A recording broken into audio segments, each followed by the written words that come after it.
TDP నేత కోన రవికుమార్పై వచ్చిన వేధింపుల ఆరోపణల వెనుక పెద్ద కుట్ర ఉందని ఎమ్మెల్సీ దువ్వాడ శ్రీనివాస్ సంచలన వ్యాఖ్యలు చేశారు. ఈ వివాదం వెనుక అచ్చెన్నాయుడి హస్తం ఉందని ఆరోపించారు. ఆముదాల వలస కేజీబీ ప్రిన్సిపల్ సౌమ్యను ఎమ్మెల్యే కోన రవికుమార్ వేధించారంటూ గత కొద్ది రోజులుగా ఆరోపణలు వస్తున్నాయి. ఈ నేపథ్యంలో కోన రవికుమార్కు ఎమ్మెల్సీ దువ్వాడ శ్రీనివాస్ మద్దతు తెలిపారు. కోన రవికుమార్ మంత్రి పదవి రేసులో ఉన్నారని, మంత్రి పదవి రాకుండా చేయడానికే ప్రిన్సిపల్ సౌమ్య బదిలీ అంశాన్ని తెరపైకి తెచ్చారని విమర్శించారు. కోన రవి హింసించినట్లు ఆధారాలు ఉన్నాయా అని ప్రశ్నించారు. కావాలని ఈ అంశాన్ని పెద్దది చేస్తున్నారని అన్నారు దువ్వాడ శ్రీనివాస్. ఒక ట్రాన్స్ఫర్ కోసం నేను నా జీవిత చరిత్రలో ఎప్పుడు కూడా చూడలా ఇంత పెద్ద రచ్చ జరగటం.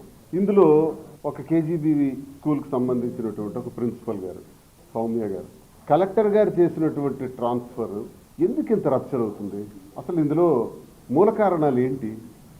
అసలు ఇంత చేయవలసినటువంటి అవసరం ఏంటి? ట్రాన్స్ఫర్ సహజమే కదా. ఒక ఎంప్లాయీ జీవితంలో నేను ఉద్యోగిగా ఉండాలని నిర్ణయించుకున్న తర్వాత ట్రాన్స్ఫర్స్ కూడా సిద్ధపడతాడు కదా.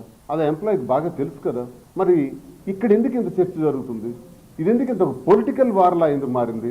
ఆఖరికి పొలిటికల్ వార్ వెనకాల కులాల ప్రాధాన్యత కూడా ఎందుకు కనపడుతుంది? కులాల మీద దాడులు ఎందుకు కనబడుతున్నాయి?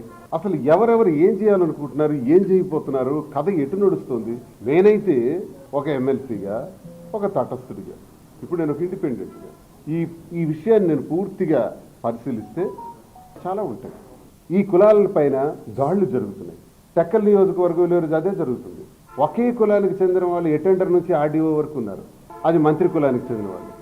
మిగతా కులాలన్నింటి మీద కూడా విపరీతంగా అరెస్టులు, కేసులు, జైళ్లు, బెదిరింపులు, స్కీమ్స్ రద్దు చేయడాలు. ఒక రకంగా